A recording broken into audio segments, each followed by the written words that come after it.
Despite Jon Jones being out for 3 years, I do believe in the high-level preparation and the championship mentality to come into this fight with the required skills or abilities to follow a really good game plan, which I do believe Jones and his team has, because Jon Jones has one of the best fight IQ we've ever seen in the cage. But this is a really close fight. Looking at their advantages, Ciryl Gane has the striking advantage, Jon Jones has the grappling advantage, but in the clinch, I'll say they're almost the same. They're near even. But with the chin and cardio, you'd have to slightly give it to Jon Jones. But at the same time, with that layoff, it's not a 100% fact that Jon Jones has the better chin and cardio. So with the entire layout, it looks like a 50-50 fight, and it is in terms of ability. Now with the fight IQ, both of them did not show good fight IQ in their recent performances. Jones against Santos and Reyes chose to stand with these explosive strikers and wrestled late against Dominic Reyes. Ciryl Gane, on the other hand, made really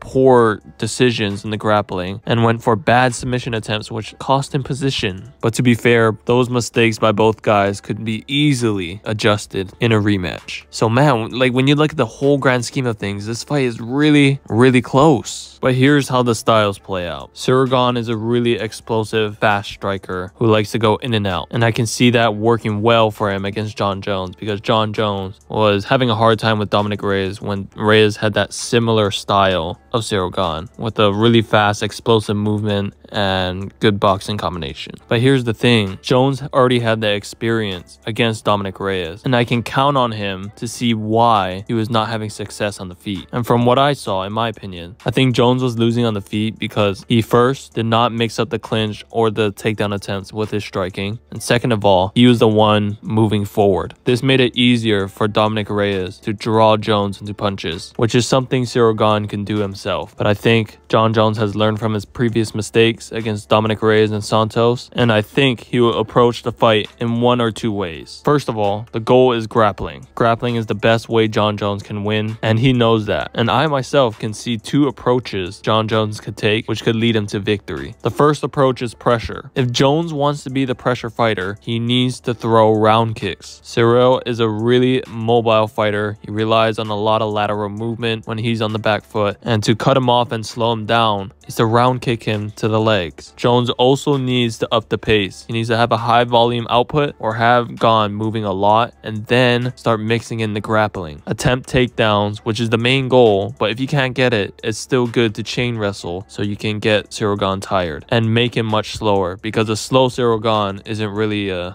threatening Ciryl Gane, in my opinion. It's the speed of Ciryl Gane that's what Jones has to worry about the most. Now, the second approach on the feet is fighting off the back foot like he did against Gustafsson and DC, where we saw his best performances. Jones showed that he has a really good eye on timing, intercepting shots, front kicks to the body, knee stomps, especially with a guy as explosive as Ciryl Gane. Jones doesn't really need to put any pressure or any energy behind his knee stomp if Ciryl Gane is the one coming forward. He can intercept with elbows, straight punches to the body, or clinching. And in the clinch, I know Ciryl Gane is good from there too, but there's a really good technique that Jones uses a lot, and that is wrenching on the elbows of his opponent. And he only needs one of those to hyperextend the elbow and take away one of Gane's best weapons, which is his hands. And I do think it will be open in the clinch, especially if Ciryl Gane is going to be worrying about the takedowns and worrying about his hips being back and leaving his arms exposed to that technique. And ultimately, if Jones is able to get all that damage off and just wear on Ciryl Gane, he could take him down and finish him there. On the ground, I don't think there's an explanation to this, because I do think Jones would just, if it goes on the ground, I'm 90% sure or 80% sure that Jones would just keep Ciryl Gane pinned to the ground and possibly finish him there. But Gane does have a good chance of getting back up because he is a bigger guy, and it's not like he's a novice at grappling, but this is Jon Jones. It's different. So that's just how I see it. For Jones, the ultimate goal is to get it on the ground, but the two approaches on the feet is something I can see him doing, and I can see it being very successful for him, either pressuring or fighting on the back foot. If he's fighting on the front foot, he has to fight really smart. On the back foot, It's that signature Jones that, you know, his two best performances, the Gustafsson rematch, the DC rematch. We could be seeing that if he fights on the back foot. And if he doesn't even get it to the ground, I could see him winning a decision if he's able to tire out Gane for at least the last 3 rounds. And ultimately, yes, I am banking on the idea that Jon Jones still has, you know, the required skills and abilities to win this fight. I still think he has good cardio. I know his cardio isn't going to be the best like in light heavyweight, but I still think it's enough to gas out Gane and to be the one pushing more. I still think, even with the size, I do think the grappling is still going to give problems to Ciryl Gane. This isn't like a light heavyweight Jon Jones. This is a stronger Jon Jones now. And I don't think he's going to be slow as a slug. So I am really banking on that high level, championship level preparation in Jon Jones. Now for Ciryl Gane, I can see how he can win too. I can see him doing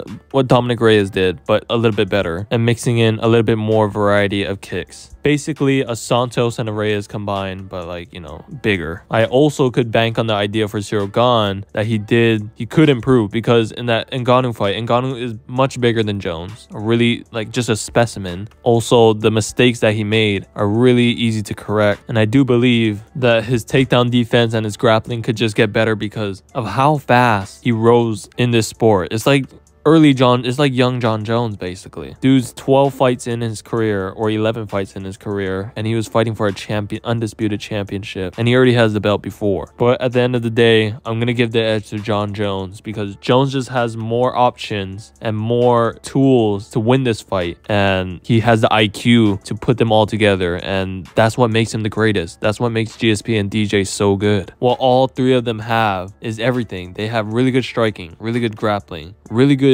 physical abilities. They're all fast, strong, durable, really good cardio. And with all of that combined, with the IQ behind all of that, that kind of makes you unstoppable. But this is mixed martial arts, and Jon Jones is 35 years old, moving up in a weight class. So this is going to be a close fight, but I'm going to give the edge to Jon Jones. And I think he will win by 48-47 decision. Now for the rest of the video, I'm going to briefly go over my picks for the rest of the card. Shevchenko versus Grasso. This one, I do believe it will be competitive on the feet, but Valentina just has more options. She has the grappling, she has the kicks, she has a pretty good clinch game. I do see Grasso being able to hold her own in the clinch, but at the end, I do think Valentina is going to be doing more work and landing more shots clean, especially with the kicks and the grappling. I can see her winning a 49-46 decision. Neal versus Rakhmonov. I'm going to be going with Rakhmonov. He's another guy, lots of options to win. He can grapple, he can kick, he can punch. He has everything. He's a very well-rounded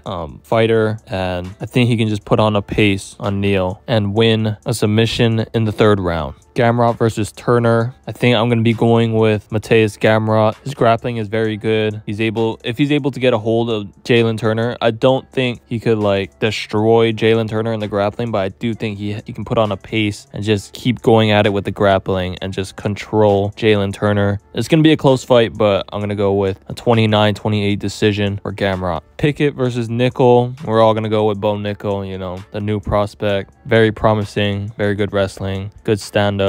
And he showed to have good jiu-jitsu, and he just showed that he got that Jones Gane mindset. Like, he's just absorbing everything for like how new to MMA he is. He's only like 3-0, I think, and he showed that he's very well-rounded, so that's good. Round 1 submission for Bo Nickel. Garbrandt versus Jones. Rooting for Garbrandt on this one. Yes, I'm gonna pick Garbrandt, and I just think he has more skill and raw ability, and Jones is just a step down in competition, so I do believe he could win this one, and I think he'll win it by TKO in the 2nd round. And Brunson versus Duplessis. I'm going to go with Duplessis. This is basically a mirror matchup, but Brunson's the older version and Duplessis is like the young, like more buffer version of, yeah, they're basically the same fighter, but Duplessis is younger, and I think he has way better cardio than Derek Brunson. So I'm going to go with a 2nd round submission for Duplessis. And there's the rest of the picks. Yeah, thanks for watching.